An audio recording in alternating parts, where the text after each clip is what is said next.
올 한 해 고생했다. 용돈이야 쓸댔어.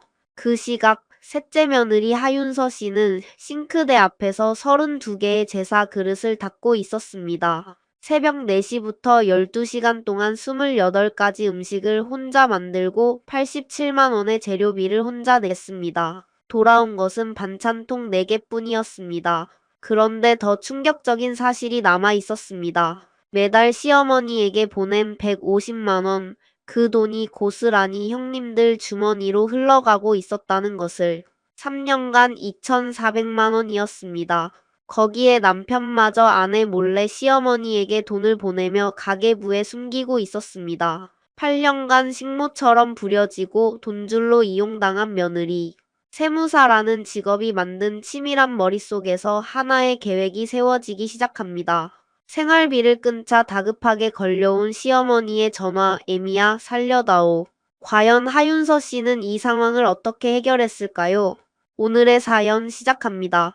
안녕하세요. 저는 36세 하윤서입니다.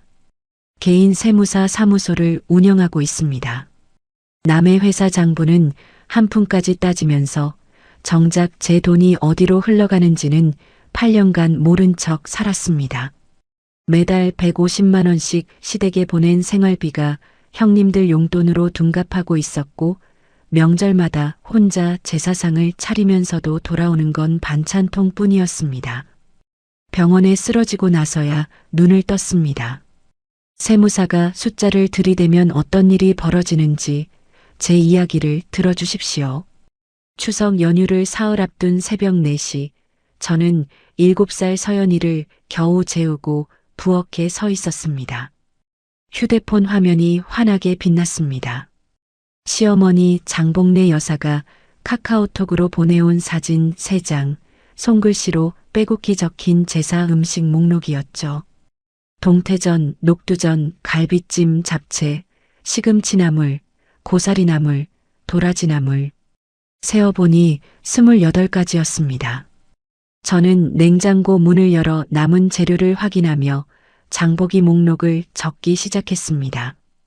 올해도 어김없이 모든 비용과 노동은 제 몫이었습니다.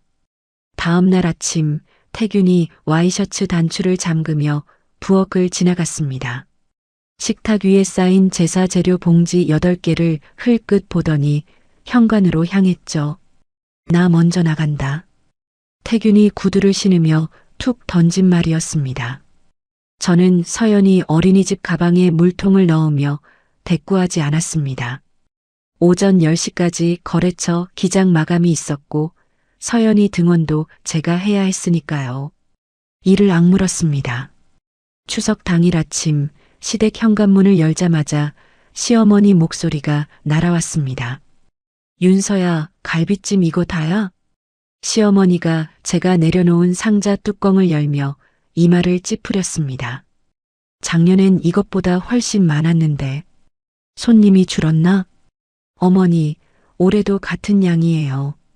그릇이 달라서 그렇게 보이시는 거예요. 저는 허리를 숙여 신발을 벗으며 대답했습니다. 거실을 보니 큰형님 태일, 형수님 미라, 둘째 형님 태웅, 형수님 나영까지 이미 와 있었습니다. 아이들이 거실 바닥에서 뒹굴고 큰형수님 미라는 소파에 기대 핸드폰을 보고 있었죠. 부엌에는 아무도 없었습니다. 저는 앞치마를 두르고 가스레인지 불을 켰습니다. 동태전 반죽을 치대고 기름을 두르고 나물 3가지를 동시에 무치기 시작했습니다. 부엌과 제사방을 오가며 전을 부치고 탕을 끓이고 과일을 깎았습니다. 2시간쯤 지났을까 둘째 형수님 나영이 부엌 문 앞에 얼굴만 내밀었습니다. 윤서 씨, 뭐 도와줄 거 있어? 아, 형수님. 괜찮아요. 거의 다 했어요. 역시 윤서 씨가 워낙 잘하니까 우리가 끼면 오히려 방해되지. 나 애들 데리고 잠깐 카페 다녀올게. 나영이 손을 흔들며 현관으로 사라졌습니다.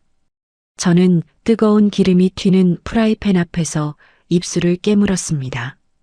12시간이 지났습니다. 제사가 끝났습니다.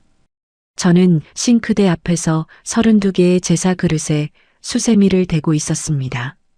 그때 거실에서 시어머니 목소리가 들렸습니다. 미라야, 나영아, 이리 와봐. 고개를 돌려 거실을 보았습니다. 시어머니가 서랍에서 하얀 봉투 2개를 꺼내 큰 형수님과 둘째 형수님 앞에 놓았습니다. 올 한해 고생 많았다. 용돈이야 쓸 때 써. 미라가 두 손으로 봉투를 받으며 웃었습니다. 어머 어머니, 감사합니다. 나영도 고개를 숙이며 봉투를 챙겼습니다. 저는 고무장갑 낀 손으로 기름때 묻은 접시를 문지르며 그 장면을 처음부터 끝까지 보았습니다. 설거지를 마치고 거실로 나왔을 때 시어머니가 반찬통 4개를 제 앞에 내밀었습니다. 이거 가져가서 태균이 밥 해먹여. 봉투는 없었습니다. 큰형님 태일이 아내가 받은 봉투를 바지 주머니에 넣으며 제 어깨를 톡 쳤습니다. 막내야 수고했다. 태일이 차키를 들고 현관을 나섰습니다. 집으로 돌아오는 차 안, 태균은 라디오 채널만 이리저리 돌렸습니다. 형님들은 봉투 받던데 우리는 왜 맨날 빠져? 제가 조수석에서 정면을 보며 물었습니다. 태균이 핸들을 잡은 손에 힘을 줬습니다. 엄마가 형수님들한테 주는 건 엄마 마음이지. 그걸 내가 어떻게 해? 태균은 시선을 앞에 고정한 채 입을 다물었습니다. 저도 더 이상 말하지 않았습니다. 귀가 후 잠든 서연이를 침대에 눕히고 저는 부엌 식탁에 앉아 이번 추석에 들어간 비용을 계산했습니다. 제사 재료비 87만 원, 시댁 왕복 고속도로 통행료와 기름값, 서연이 새 한복까지 합치니 120만 원이 넘었습니다. 여기에 매달 보내는 시댁 생활비 150만 원은 별도였죠. 통장 앱을 열었습니다. 최근 1년간 시댁으로 나간 돈을 더했습니다. 생활비만 1,800만 원, 명절과 제사 비용까지 합치면 2천만 원을 훌쩍 넘겼습니다. 큰형님이나 둘째 형님 가정에서 시어머니에게 보낸 돈은 단 한 건도 없었습니다. 새벽 2시 부엌 불만 켜진 채 식탁에 앉아 있었습니다. 왼손 등에 기름 튀김 화상 자국이 빨갛게 부어올라 있었습니다. 올해로 8년째 똑같은 명절이었습니다. 저는 그 손등을 내려다보며 처음으로 생각했습니다. 이 흐름을 끊어야 한다고. 추석이 지나고 일주일 후 시어머니에게서 전화가 왔습니다. 윤서야, 이번 달에 정형외과를 좀 많이 다녔거든. 생활비 말고 50만 원만 더 보내줄 수 있겠니? 어머니, 병원비가 많이 나왔어요? 무릎이 영 시원찮아서 주사를 맞았는데 그게 비싸더라고. 미안하다, 이번 달만. 저는 전화를 끊고 식탁에 앉았습니다. 매달 150만 원을 보내면서 그 돈이 정확히 어디에 쓰이는지 한 번도 확인한 적이 없었습니다. 세무사로 일하면서 남의 회사 장부는 한 푼까지 따지는 제가 정작 제 돈의 행방은 추적하지 않았던 거죠. 그 주말 저는 반찬을 만들어 시어머니 집에 들렀습니다. 반찬통을 냉장고에 넣고 거실로 나오니 시어머니가 소파에서 낮잠을 자고 있었습니다. 거실 서랍장 위에 종이 통장 2권이 놓여 있었습니다. 시어머니는 아직도 인터넷 뱅킹을 쓰지 않고 종이 통장만 고집하는 분이었죠. 저는 통장을 집어들었습니다. 숫자를 훑어보던 눈이 멈췄습니다. 매달 같은 날짜에 50만 원씩 2건, 총 100만 원이 빠져나가고 있었습니다. 출금 내역 옆에 시어머니가 볼펜으로 적어놓은 메모가 있었습니다. 태일이, 태웅이, 손이 떨렸습니다. 제가 보낸 150만 원 중 100만 원이 매달 형님들에게 흘러가고 있었던 겁니다. 시어머니가 뒤척이는 소리가 들렸습니다. 저는 빠르게 휴대폰을 꺼내 해당 페이지들을 촬영하고 통장을 제자리에 놓았습니다. 집에 돌아온 뒤 저는 서재 문을 닫고 책상에 앉았습니다. 제 계좌 이체 기록 3년치를 출력하고 촬영한 통장 내역과 한 줄 한 줄 대조했습니다. 3년간 시어머니가 형님들에게 보낸 총액은 2,400만 원이었습니다. 명절마다 건넨 현금 봉투는 여기에 포함되지도 않은 금액이었죠. 며칠 뒤 저는 세무사 시험 준비 시절 스터디에서 만난 선배 강주희에게 연락했습니다. 주희 선배는 지금 이혼 전문 변호사로 일하고 있었습니다. 선배, 점심 같이 할 수 있어요? 좀 물어볼 게 있어서. 식당에서 마주 앉은 주희 선배에게 촬영한 통장 사진을 보여줬습니다. 주희 선배가 사진을 확대하며 화면을 넘겼습니다. 윤서야, 이거 남편이 알고 있는 거야? 모르겠어요. 그걸 확인해야 하는데. 남편 동의 하에 이루어진 지출이면 부부 공동 재산이 빠져나간 거로 볼 수 있어. 핵심은 남편이 알았느냐 몰랐느냐야. 저는 고개를 끄덕였습니다. 아직 태균에게는 어떤 내색도 하지 않기로 했습니다. 같은 주 매달 생활비를 이체하는 날이 다가왔습니다. 저는 통장 앱을 열고 이체 버튼 위에 손가락을 올렸습니다. 처음으로 누르지 못했습니다. 하지만 결국 이번 달까지는 보내기로 했습니다. 2달 안에 확실한 판단을 내리겠다고 스스로에게 기한을 정했습니다. 그 무렵 어느 저녁이었습니다. 태균이 샤워를 하러 욕실에 들어간 사이 식탁 위에 놓인 태균의 휴대폰 화면이 켜졌습니다. 카카오톡 알림이 떴습니다. 잠금 화면에 메시지 미리 보기가 보였습니다. 태균아, 이번 달 것도 넣어줘서 고맙다. 엄마가 잘 쓸게. 시어머니가 보낸 메시지였습니다. 저는 식탁 의자에 앉은 채 그 화면을 들여다보았습니다. 태균이 자기 월급에서도 따로 시어머니에게 돈을 보내고 있었습니다. 숨이 막혔습니다. 그날 밤 태균이 잠든 후 저는 부부가 함께 쓰는 가계부 앱을 열었습니다. 수기로 입력하는 방식이라 태균이 직접 적어 넣은 항목을 하나하나 확인할 수 있었죠. 최근 2년치 기타 지출 항목을 추적했습니다. 매달 30만 원씩 같은 날짜에 기록된 항목이 24건이었습니다. 총 720만 원이 기타 지출이라는 이름 아래 숨어 있었습니다. 저는 해당 화면들을 하나하나 캡처해서 별도 폴더에 저장했습니다. 새벽 서재 책상 위에 노트를 펼쳤습니다. 제가 보낸 돈, 태균이 몰래 보낸 돈, 형님들에게 흘러간 돈, 세 줄기의 흐름을 하나의 표로 정리했습니다.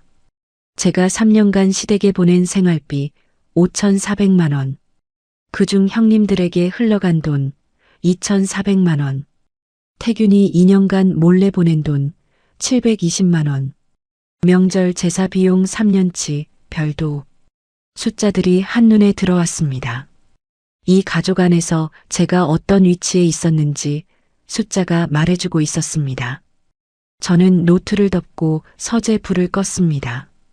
설 연휴를 열흘 앞둔 1월 중순 시어머니에게서 카카오톡이 왔습니다. 손글씨 사진 4장이었습니다. 추석보다 늘어난 제사 음식 목록, 그리고 마지막 사진에 한 줄이 덧붙어 있었죠. 올해 설은 아버님 기일이랑 겹치니까 제사 이틀 연달아 해야 한다. 준비 단단히 해라. 1월은 제가 1년 중 가장 바쁜 달이었습니다. 부가세 신고에 거래처 연말정산 대행 업무가 몰리는 시기였죠. 낮에는 사무실에서 서류 더미에 파묻히고 밤에는 이틀치 제사 재료를 사서 손질해야 했습니다. 설 전날 밤 11시 거래처 연말정산 마지막 서류에 도장을 찍고 사무실 불을 껐습니다. 집에 돌아와 서연이가 잠든 걸 확인하고 바로 시댁으로 향했습니다. 새벽부터 시작해야 점심 전에 첫째 날 제사상을 차릴 수 있었으니까요. 설 당일 새벽 3시 저는 시댁 부엌에 서 있었습니다. 거의 뜬 눈으로 밤을 새운 상태였습니다. 눈꺼풀이 천근만근이었지만 가스레인지 4개의 불꽃을 동시에 켰습니다. 왼쪽 2개에는 전을 부칠 프라이팬, 오른쪽에는 갈비탕 냄비와 나물 데칠물을 올렸습니다. 프라이팬 위에서 기름이 튀었습니다. 손등에 방울이 떨어졌는데 느끼지 못했습니다. 눈을 깜빡일 때마다 시야가 흐릿해졌습니다. 몸이 한계에 다다르고 있었습니다. 오전 7시 시어머니가 부엌에 들어오셨습니다. 프라이팬 위에 동태전을 내려다보더니 혀를 찼습니다. 전이 이게 뭐냐? 두께가 들쭉날쭉하잖아. 정신 차려서 해. 네, 어머니. 다시 맞출게요. 저는 반죽 그릇을 들어 올리며 대답했습니다. 손이 미세하게 떨리고 있었지만 시어머니는 보지 못했습니다. 시어머니는 거실로 나가 TV를 켰습니다. 오전 11시 현관문이 열리며 형님들 가족이 도착했습니다.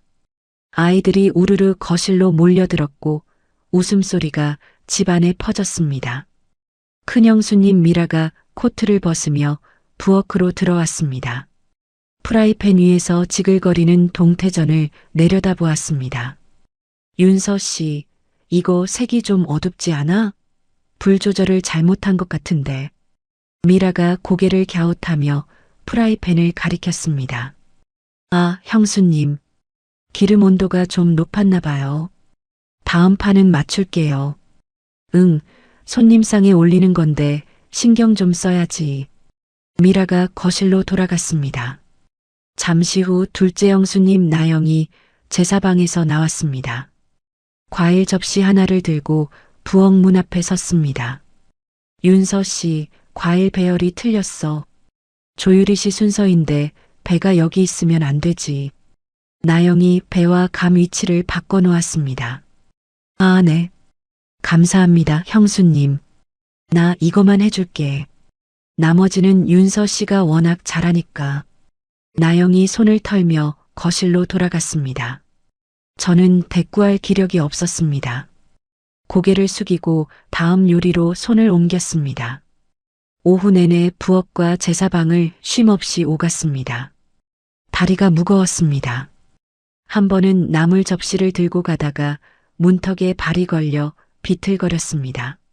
접시를 떨어뜨리진 않았지만 손목에 힘이 풀리는 게 느껴졌습니다. 거실에서는 형님들이 아이들과 윷놀이를 하고 있었습니다. 웃음소리가 부엌까지 들려왔습니다. 태균도 거실에 있었습니다. 맥주캔을 들고 형님들과 이야기를 나누고 있었죠. 부엌을 한 번도 들여다보지 않았습니다. 첫째 날 제사를 마친 시각이 밤 9시였습니다. 제사상을 물리고 음식을 정리하고 쓴 그릇을 싱크대에 쌓았습니다. 설거지를 시작했습니다. 뜨거운 물에 손을 담그자 낮에 기름에 댄 손등이 쓰라렸습니다. 그제야 화상 자국이 눈에 들어왔습니다. 밤 11시 마지막 그릇을 건조대에 올렸습니다. 내일 시아버지 기일 제사를 위해 다시 준비를 시작해야 했습니다. 저는 싱크대 앞에 서서 젖은 행주를 짜고 있었습니다. 그때였습니다. 명치 아래를 누군가 주먹으로 쥐어짜는 것 같은 통증이 왔습니다. 숨이 막혔습니다. 구역질이 한꺼번에 치밀어 올랐습니다. 행주를 놓쳤습니다. 무릎에서 힘이 빠지면서 바닥에 주저앉았습니다. 엄마. 거실에서 TV를 보던 서연이가 소리치며 달려왔습니다. 서연이의 작은 손이 제 팔을 잡아당겼습니다. 엄마 왜 그래? 아빠 빨리 와. 서연이 목소리가 울음 섞인 비명이 되었습니다. 저는 서연이 얼굴을 올려다보려 했지만 눈앞이 흐릿했습니다.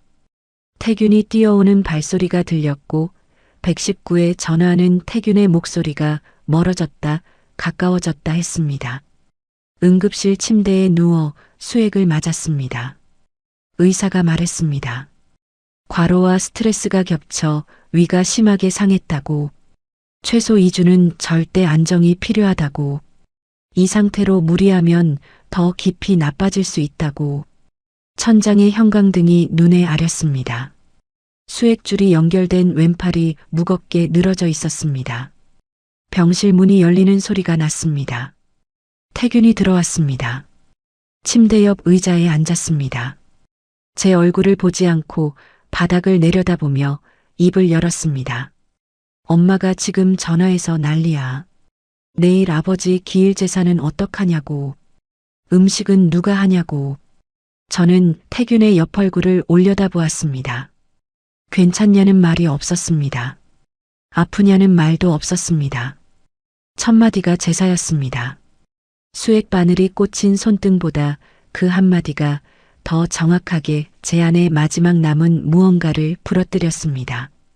저는 고개를 돌려 창문 쪽을 바라보았습니다. 아무 대답도 하지 않았습니다.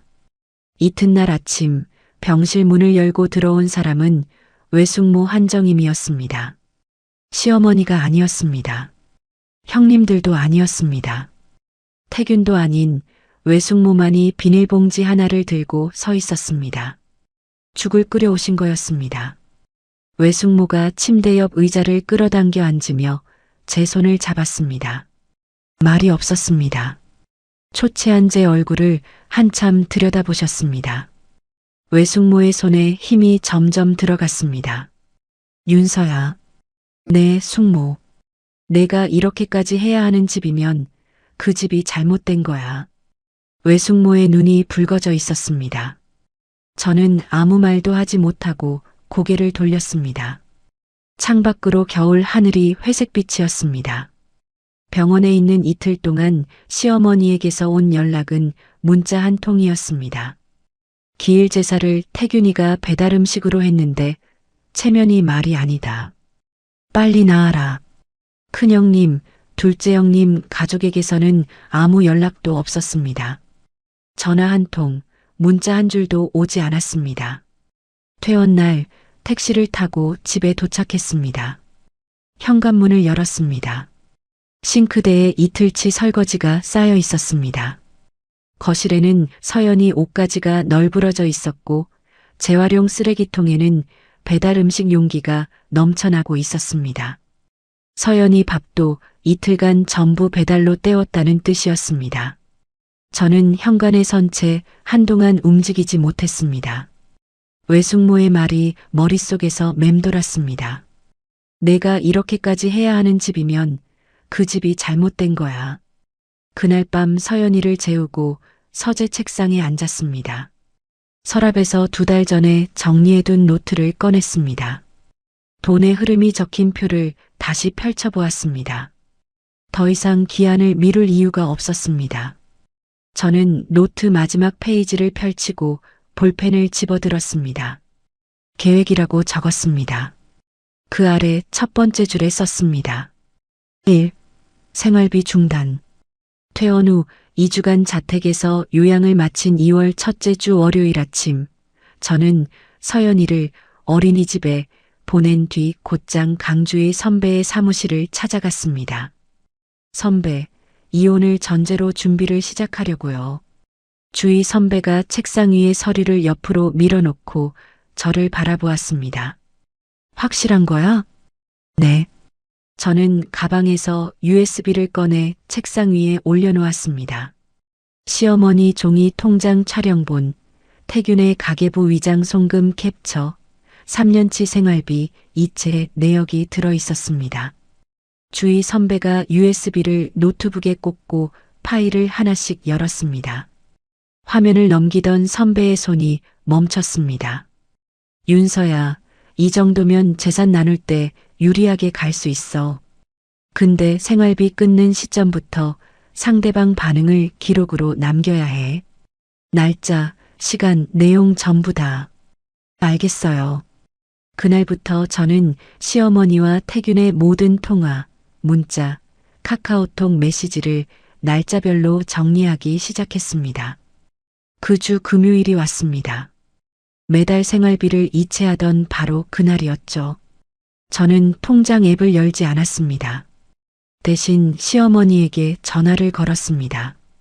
어머니, 저 윤서예요. 오, 윤서야. 왜? 어머니, 드릴 말씀이 있어요. 이번 달부터 생활비를 보내지 않겠습니다. 전화기 너머로 3초간 아무 소리도 들리지 않았습니다. 뭐라고? 시어머니의 목소리가 한 톤 올라갔습니다. 다음 명절 제사에도 참석하지 않겠습니다.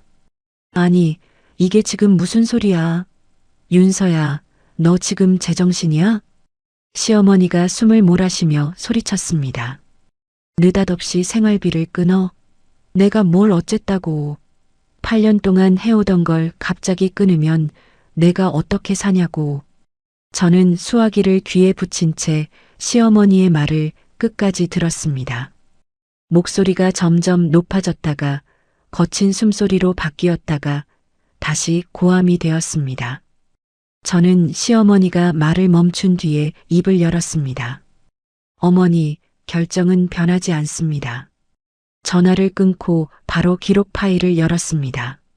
날짜, 통화 시간 7분 42초, 시어머니 반응 요지를 적었습니다. 저녁, 현관문이 열렸습니다. 태균이 구두를 벗기도 전에 입을 열었습니다. 엄마한테 무슨 짓을 한 거야? 엄마가 울면서 전화했어. 태균이 거실로 들어서며 넥타이를 잡아당겼습니다. 생활비 끊었어. 저는 서연이 저녁 반찬을 접시에 담으며 대답했습니다. 뭐? 왜 갑자기 그래? 좀 과하지 않아? 태균이 식탁 의자를 끌어당기며 제 앞에 섰습니다. 저는 접시를 식탁에 내려놓고 태균의 눈을 똑바로 보았습니다. 당신이 매달 30만 원씩 어머니한테 몰래 보낸 거 다 알고 있어. 태균의 입이 멈췄습니다. 눈이 한번 크게 떨렸습니다. 그게 엄마가 급하다고 해서. 얼마 안 되는 돈이잖아. 2년 동안 720만 원이야. 공유 가계부에 기타 지출로 위장한 것까지 다 확인했어. 태균이 뒷걸음질을 쳤습니다. 입을 열었다가 다시 닫았습니다. 아무 말도 나오지 않는 모양이었죠. 그날 이후 며칠간 태균은 저와 눈을 마주치지 못했습니다.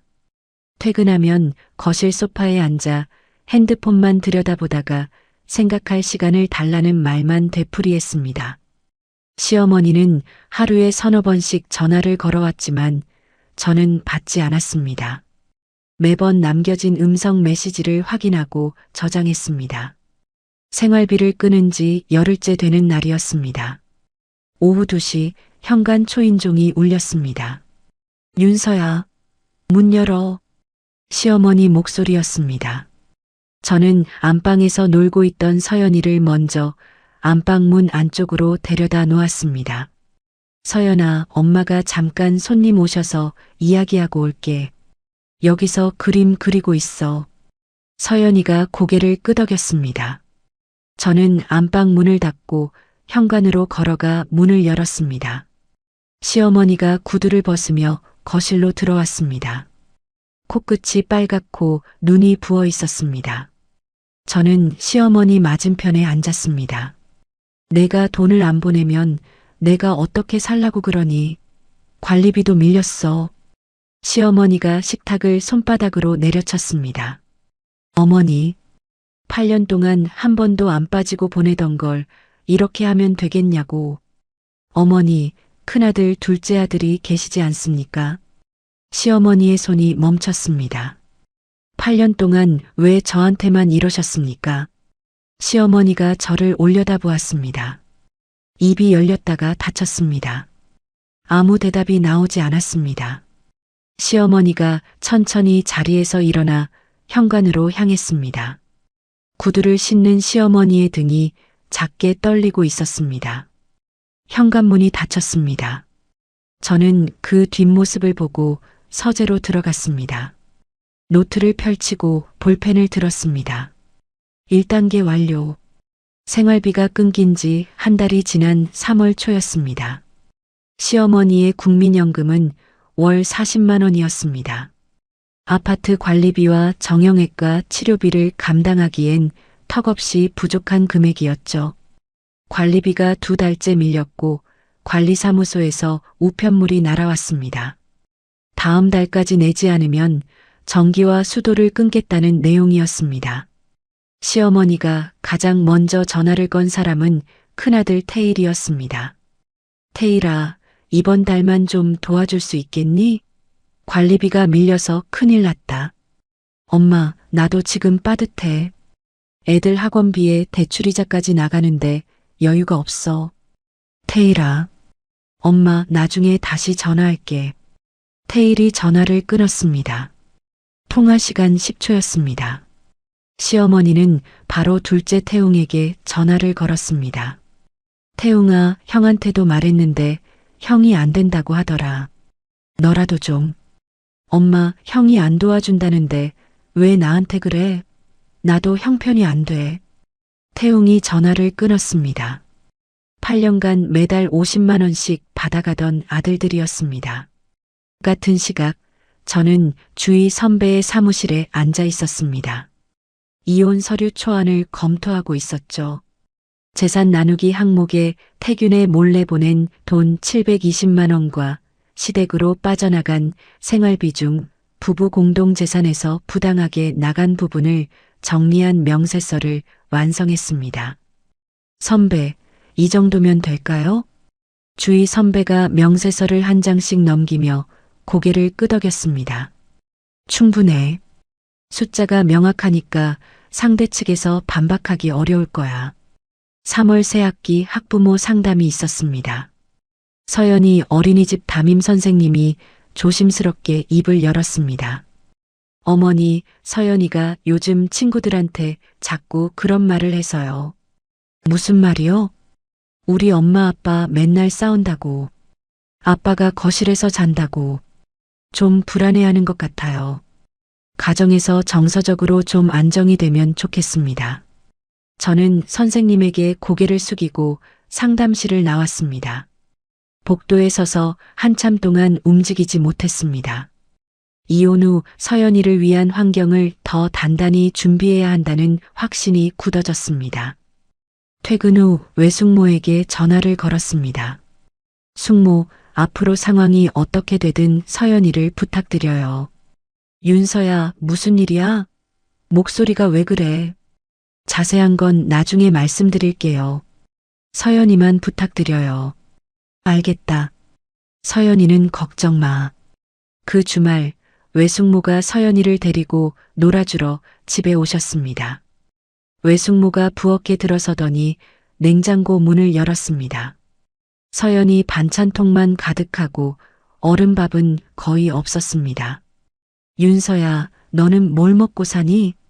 서연이 먹이고 나면 입맛이 없어서요. 외숙모가 냉장고 문을 닫으며 저를 돌아보았습니다. 내가 힘들면 서연이는 내가 언제든 봐줄게. 혼자 다 끌어안으려고 하지 마. 저는 고개를 끄덕이기만 했습니다. 친정어머니를 여의고 나서 처음으로 누군가의 등 뒤에 기댈 수 있다는 감각을 떠올렸습니다. 생활비가 끊긴 지 5주째 시어머니는 동네 경로당에서 하소연을 하고 있었습니다. 셋째 며느리가 갑자기 사람이 돌변했어. 생활비를 딱 끊어버리더라고. 8년을 그렇게 해놓고 경로당 친구 김말순 할머니가 밤을 까며 시어머니를 똑바로 쳐다보았습니다. 복래야, 네가 큰 며느리 둘째 며느리한테는 돈 주면서 셋째만 부려먹었잖아. 전부터 그러다 탈난다고 내가 몇 번을 말했어. 시어머니의 얼굴이 굳었습니다. 말순 할머니가 밤 껍질을 탁 내려놓으며 이었습니다. 남한테 하소연할 게 아니라 큰 며느리한테 말을 해봐. 시어머니는 결국 큰형수님 미라에게 전화를 걸었습니다. 미라야, 내가 큰 며느리인데 윤서한테 말 좀 해줄 수 있겠니? 내가 좀 타이르면. 어머니, 셋째네 일에 제가 끼기가 좀 어려워요. 저도 입장이 있어서요. 미라가 정중하게 선을 그었습니다. 시어머니는 전화를 끊고 빈 거실에 앉아 있었습니다. 태규는 이 한 달간 저와 시어머니 사이에서 어느 쪽에도 말을 하지 못했습니다. 퇴근하면 거실 소파에서 잠드는 날이 늘었고 같은 방을 쓰지 않게 된 지 3주가 넘었습니다. 어느 날 아침 서연이가 태균에게 물었습니다. 아빠, 왜 맨날 거실에서 자? 태균이 서연이의 머리를 쓰다듬으며 입을 열었다가 닫았습니다. 아무 대답도 하지 못했습니다. 생활비를 끊은 지 6주째 되는 날 밤이었습니다. 서연이를 재우고 서재에서 내일 마감할 거래처 서류를 정리하고 있었습니다. 휴대폰이 울렸습니다. 화면에 시어머니 이름이 떴습니다. 오랜만에 직접 거는 전화였습니다. 전화를 받았습니다. 윤서야. 시어머니의 목소리가 떨리고 있었습니다. 이전의 고함도 명령조도 아니었습니다. 애미야 살려다오. 이달 관리비 안 내면 전기 끊긴다. 제발. 수화기 너머로 흐느끼는 숨소리가 흘러왔습니다. 저는 책상 위에 볼펜을 내려놓고 가만히 듣고 있었습니다. 돌아가신 친정 어머니의 목소리가 순간 겹쳐 들렸습니다. 가슴 한쪽이 흔들렸습니다. 전화를 끊었습니다. 서재 서랍에서 노트를 꺼내 펼쳤습니다. 2단계 가족회의 소집이라고 적힌 줄이 보였습니다. 저는 노트를 덮고 의자 등받이에 기대었습니다. 내일 아침 시어머니에게 회신할 말을 머릿속으로 정리하기 시작했습니다. 다음 날 아침 9시 저는 시어머니에게 전화를 걸었습니다. 어머니, 저 윤서예요. 윤서야. 시어머니의 목소리가 갈라져 있었습니다. 어머니, 도와드릴 수 있습니다. 다만 조건이 있어요. 조건? 무슨 조건? 이번 주 일요일까지 큰아들, 둘째 아들 가족 전원을 어머니 댁에 모아주세요. 제가 할 이야기가 있습니다. 그게 무슨 갑자기 다 모이라니? 어머니, 다 모이지 않으면 저도 도와드릴 수가 없어요. 시어머니가 잠시 말을 멈췄습니다. 거친 숨소리만 수화기를 통해 들렸습니다. 알겠다. 내가 연락해 볼게. 전화를 끊자마자 주위 선배에게 연락했습니다. 선배, 일요일에 시댁에서 가족회의를 하게 됐어요. 그날 공개할 자료를 인쇄본으로 준비해 주실 수 있어요? 어떤 거? 시어머니 통장 촬영본 확대 인쇄, 형님들에게 흘러간 금액 정리표, 태균의 가계부 위장 송금 캡처, 가리고 이혼 의사 통보서요. 주위 선배가 잠깐 침묵했습니다. 윤서야, 이혼 통보를 그 자리에서 하는 게 맞겠어? 네. 확실하지? 확실해요. 주위 선배는 더 묻지 않았습니다. 알겠어. 금요일까지 다 준비해 놓을게. 수요일 저녁 저는 서연이를 데리고 외숙모 집을 찾아갔습니다. 숙모, 일요일에 서연이를 하루만 맡아주실 수 있으세요? 외숙모가 서연이 머리를 쓰다듬다가 제 얼굴을 올려다보았습니다. 저는 아무 설명도 덧붙이지 않았습니다. 외숙모도 묻지 않았습니다. 알겠다. 내가 할 일하고 와. 목요일 오후 시어머니에게서 전화가 왔습니다. 윤서야, 태일이는 온다는데 태웅이가 일요일에 골프 약속이 있다고 안 온다고 하더라. 어떡하니? 어머니, 둘째 형님이 안 오시면 조건이 안 됩니다. 저도 도와드릴 수 없어요. 아니, 그렇다고. 어머니가 결정하셔야 해요. 시어머니가 급해진 목소리로 말했습니다. 알았어. 내가 어떻게든 데려올게. 금요일 밤 퇴근한 태균이 거실 소파에 앉아 있는 저를 바라보았습니다. 일요일에 엄마 집에서 뭘 하려는 거야? 태균이 넥타이를 풀며 불안한 눈으로 물었습니다. 가족 모임이야. 당신도 와야 해. 가족 모임이라니 갑자기 도대체 뭘 하려고. 일요일에 알게 돼. 저는 소파에서 일어나 서재로 들어갔습니다. 태균이 뒤에서 뭐라고 말했지만 문을 닫았습니다. 토요일 오전 서재 책상에 앉아 최종 점검을 했습니다. A사 봉투 3개를 나란히 놓았습니다. 시어머니용, 형님들용, 태균용. 각 봉투 안에 인쇄 자료를 넣고 봉투 겉면에 번호를 적었습니다. 주위 선배가 작성한 이혼 의사 통보서 원본을 별도로 꺼내 확인했습니다. 3년치 돈의 흐름을 한 장으로 정리한 요약표까지 가방에 넣었습니다. 8년의 결혼 생활을 마무리할 준비가 끝났습니다. 토요일 오후 외숙모 집에 서연이를 데려다 주었습니다. 현관에서 서연이가 제 손을 잡아당겼습니다. 엄마, 어디가? 저는 무릎을 꿇고 서연이와 눈높이를 맞췄습니다. 엄마가 내일 중요한 일이 있어서 좀 늦을 수 있어. 외할머니랑 맛있는 거 먹고 있어. 알았지? 엄마 빨리 와. 응, 빨리 올게. 서연이를 안았습니다. 작은 등에 팔을 두르는 순간 이 결정이 이 아이를 위한 것이기도 하다는 확신이 다시 단단해졌습니다. 토요일 밤 잠이 오지 않았습니다. 서재 책상 앞에 앉아 내일 가족회의에서의 순서를 머릿속으로 되짚었습니다. 먼저 통장 내역 공개, 다음으로 형님들 반응 유도, 그리고 태균의 몰래 보낸 돈 공개, 마지막에 이혼 통보. 4단계를 흔들림 없이 실행해야 했습니다. 순서와 타이밍을 다시 한번 정리했습니다. 일요일 아침 거울 앞에 섰습니다.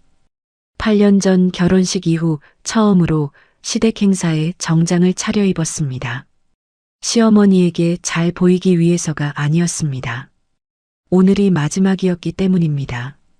현관에서 구두를 신으며 태균에게 말했습니다. 먼저 가 있어.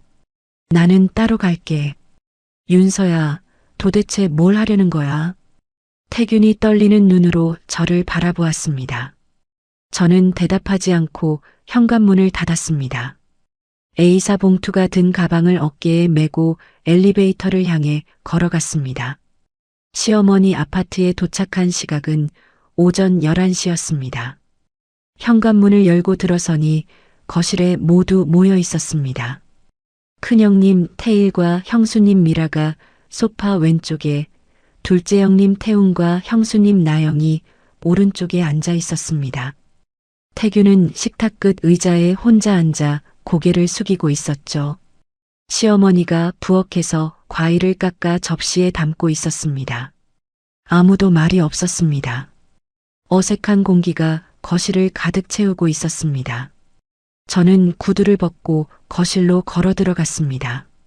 가방을 식탁 위에 올려놓았습니다. 다 모이셨으니 시작하겠습니다. 시어머니가 과일 접시를 들고 부엌에서 나오다가 멈췄습니다. 태일이 소파에서 몸을 앞으로 기울였고 태웅은 팔짱을 낀 채 저를 바라보았습니다. 미라가 무릎 위에 핸드폰을 내려놓았습니다. 나영은 태웅의 팔을 슬쩍 잡았습니다. 저는 가방에서 A사 봉투 3개를 꺼내 식탁 위에 나란히 올려놓았습니다. 윤서야, 그게 뭐냐? 태일이 봉투를 가리키며 물었습니다. 지금부터 보여드리겠습니다. 첫 번째 봉투를 열었습니다. 시어머니 종이 통장 촬영본을 확대 인쇄한 종이를 식탁 위에 펼쳤습니다. 입금 내역이 빼곡히 적힌 페이지였습니다. 이 통장에 매달 150만 원씩 들어온 돈이 있습니다. 출처가 어디인지 다들 알고 계십니까? 태일이 의자를 끌어당겨 식탁 앞에 앉으며 종이를 내려다보았습니다. 엄마 연금 아냐? 태웅도 소파에서 일어나 식탁으로 다가와 의자를 빼고 앉으며 고개를 끄덕였습니다. 국민연금이겠지. 뭘 이런 걸 가지고. 시어머니만 과일 접시를 식탁 모서리에 내려놓으며 입을 다물었습니다. 시선이 바닥으로 내려갔습니다. 저는 가방에서 두 번째 서류를 꺼냈습니다. 제 계좌에서 시어머니 계좌로 이체한 3년치 기록이었습니다. 통장 촬영본 옆에 나란히 놓았습니다. 국민연금은 월 40만 원입니다. 이 150만 원은 제가 매달 보낸 시댁 생활비예요. 태일의 손이 멈췄습니다. 종이 위에 올려놓은 손가락이 천천히 오므라들었습니다. 태웅이 고개를 들어 시어머니를 쳐다보았습니다. 엄마, 이게 사실이야? 시어머니가 대답하지 않았습니다. 과일 접시 옆에 선 채 입술만 달싹거렸습니다. 저는 통장 촬영본의 다음 페이지를 펼쳤습니다. 출금 내역이 적힌 페이지였습니다. 그리고 이 통장에서 매달 50만 원씩 2건이 나갔습니다. 여기 보시면 시어머니가 직접 볼펜으로 적어 놓으셨어요. 손가락으로 출금 내역 옆에 메모를 짚었습니다. 태일이 태웅이라고 적힌 글씨가 선명했습니다. 태웅이 벌떡 일어섰습니다. 의자가 뒤로 밀리며 바닥에 긁히는 소리가 났습니다. 엄마, 이게 뭐야? 엄마가 우리한테 준 건 엄마 돈 아니었어? 태일도 자리에서 일어나 시어머니를 향해 몸을 돌렸습니다. 엄마, 대답 좀 해봐. 이게 진짜야? 시어머니가 과일 접시를 잡은 손을 떨며 입을 열었습니다. 그래, 윤서가 보낸 돈이야. 하지만 내가 받은 돈은 내 마음대로 쓸 수 있는 거 아니냐? 내가 너희 엄민데 너희한테 용돈 좀 주는 게 뭐가 잘못이야? 시어머니의 목소리가 떨리고 있었습니다. 저는 시어머니의 말이 끝나기를 기다렸습니다. 맞습니다, 어머니. 어머니 마음대로 쓸 수 있었죠. 저도 제 돈을 제 마음대로 끄는 겁니다. 시어머니의 입이 닫혔습니다. 과일 접시를 식탁에 내려놓는 손이 덜덜 떨렸습니다. 미라가 소파에서 일어나 식탁 쪽으로 다가왔습니다. 두 손을 앞으로 모으며 말했습니다. 저희는 정말 몰랐어요. 윤서 씨. 어머니가 주시길래 당연히 어머니 돈인 줄 알고 받은 거지. 저희가 일부러 그런 게 아니에요. 저는 두 번째 봉투를 열었습니다. 명절마다 시어머니가 형님들에게 건넨 현금 봉투 금액을 시어머니의 가계부 촬영본과 대조한 표를 꺼냈습니다. A사 한 장에 깔끔하게 정리된 숫자들이었습니다. 식탁 위에 놓았습니다. 모르셨다 해도 3년간 2,400만 원을 받아가신 건 사실입니다. 매달 50만 원씩 3년이면 1,800만 원, 명절 현금 봉투까지 합치면 2,400만 원이에요. 그 돈의 출처는 저입니다. 미라의 얼굴이 하얗게 변했습니다. 뒤로 한 걸음 물러서며 태일의 소매를 잡았습니다. 태일이 이마를 손으로 감싸며 눈을 감았습니다.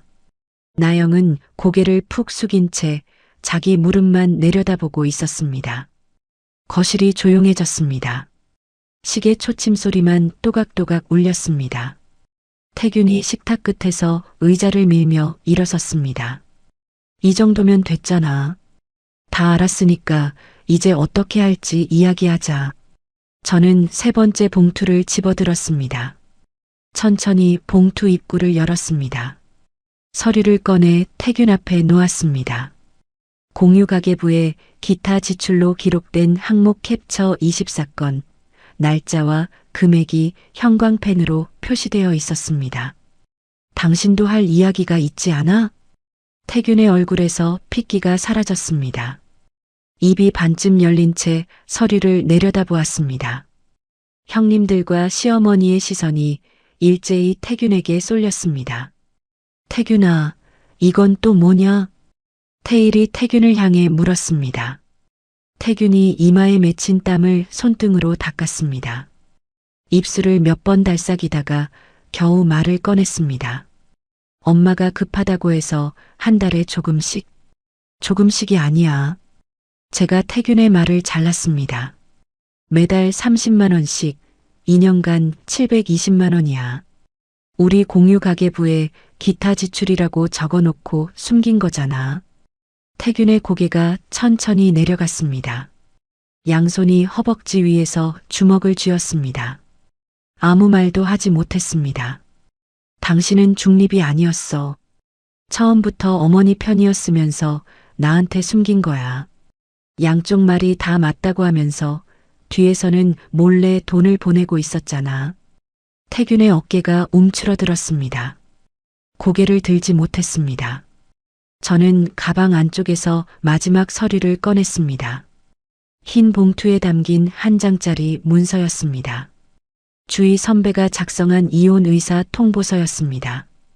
태균 앞에 내밀었습니다. 이혼하겠습니다. 거실의 공기가 얼어붙었습니다.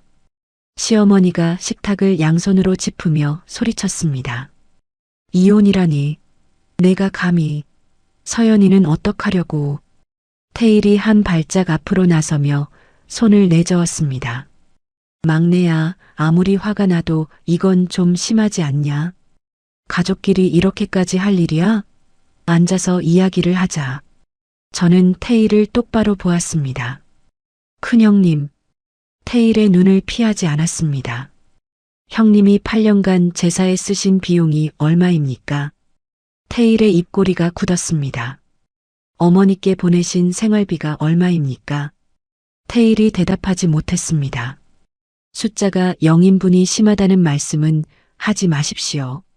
태일의 입이 닫혔습니다. 미라가 태일의 소매를 잡아당겼지만 태일은 고개를 돌려 창문 쪽을 바라보았습니다. 아무 말도 하지 못했습니다. 거실이 다시 조용해졌습니다. 아무도 입을 열지 못했습니다. 시어머니가 의자에 털썩 주저앉았습니다. 태웅은 팔짱을 풀고 바닥만 보고 있었습니다. 나영은 눈을 질끈 감은 채 고개를 숙이고 있었죠. 저는 자리에서 일어났습니다. 식탁 위에 펼쳐진 서류들을 한번 내려다보고 시어머니를 향해 입을 열었습니다. 어머니, 저는 8년 동안 이 집의 며느리였어야 했습니다. 명절마다 제사상을 차리고 매달 생활비를 보내고 아프면서도 부엌에 섰습니다. 그런데 어머니는 한 번도 저를 며느리로 대접하지 않으셨어요. 시어머니의 눈이 붉어졌습니다. 입술을 깨물며 저를 올려다보았습니다. 이제 저는 더 이상 이 집 사람이 아닙니다. 시어머니가 식탁에 엎드렸습니다.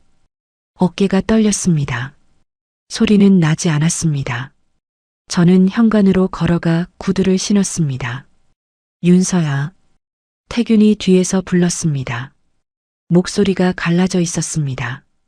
저는 돌아보지 않았습니다. 현관문을 열고 나왔습니다. 엘리베이터 버튼을 눌렀습니다.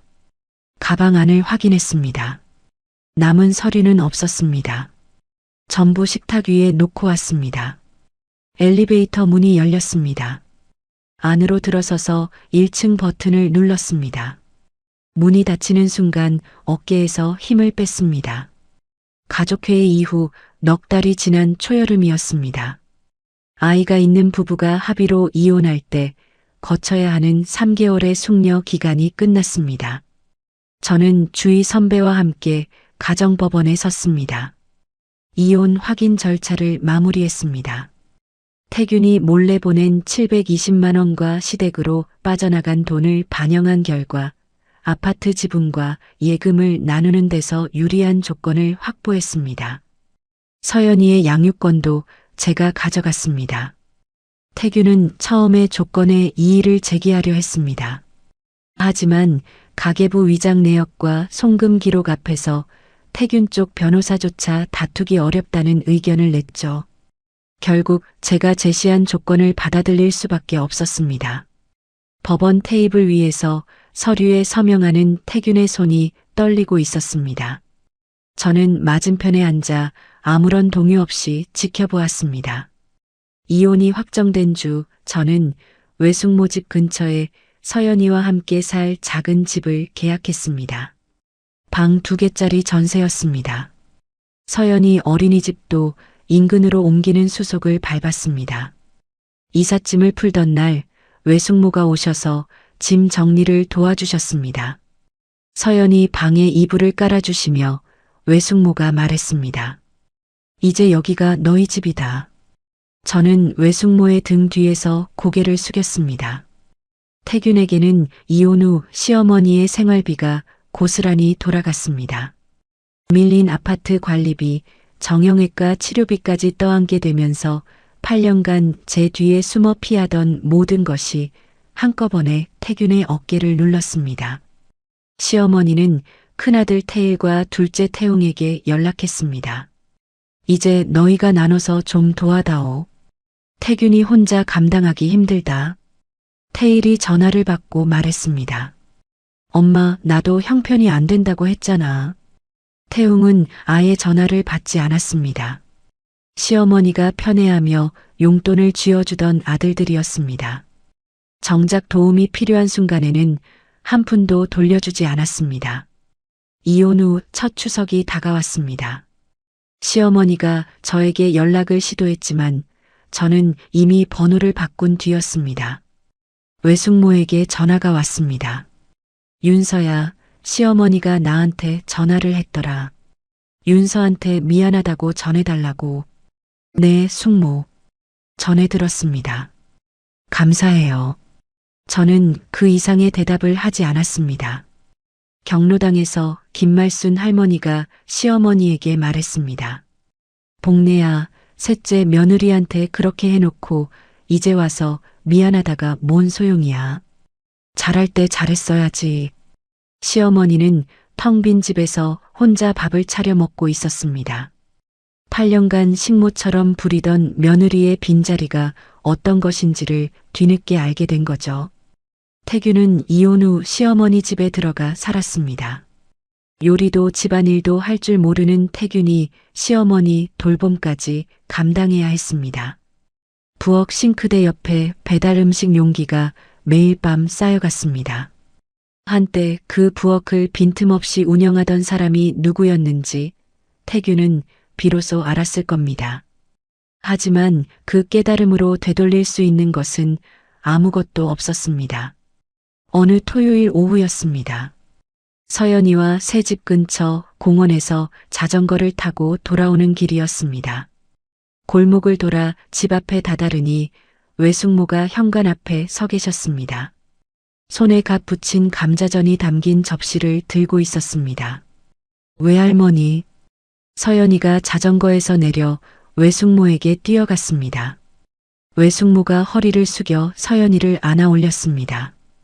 우리 서연이 자전거 잘 타네. 저는 몇 걸음 뒤에서 두 사람을 바라보았습니다. 이 작고 조용한 풍경이었습니다. 8년간 28가지 제사 음식을 차리며 단 한 번도 얻지 못했던 것이었습니다. 저녁 서연이를 재우고 작은 서재 겸 작업실 책상에 앉았습니다. 내일 처리할 거래처 세무 서류를 꺼내다가 서랍 안쪽에서 노트 한 권이 손에 잡혔습니다. 계획이라고 적힌 낡은 노트였습니다. 펼쳤습니다. 모든 항목에 줄이 그어져 있었습니다.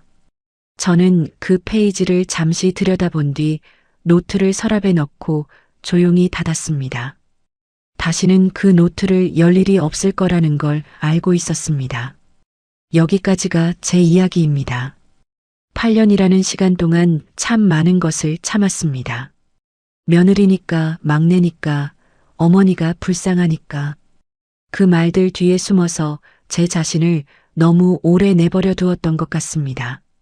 돌이켜보면 처음 생활비를 끊겠다고 말했을 때가 가장 무서웠습니다. 나쁜 사람이 되는 것 같았거든요. 하지만 쓰러져서 병원 천장을 바라보던 그날 깨달았습니다. 나를 지키지 않으면 아무도 지켜주지 않는다는 걸요. 혹시 지금 이 이야기를 들으시면서 가슴 한쪽이 뜨끔하신 분이 계실까요? 참는 게 미덕이라고, 가족이니까 어쩔 수 없다고 스스로를 달래고 계신 분이 계실까요? 괜찮습니다. 멈춰도 됩니다. 당신의 희생을 당연하게 여기는 사람들을 위해 더 이상 아프지 않아도 됩니다. 용기를 내신다면 그 첫걸음이 당신의 새 아침이 될 거라고 저는 믿습니다. 오늘 제 사연 들어주셔서 감사합니다.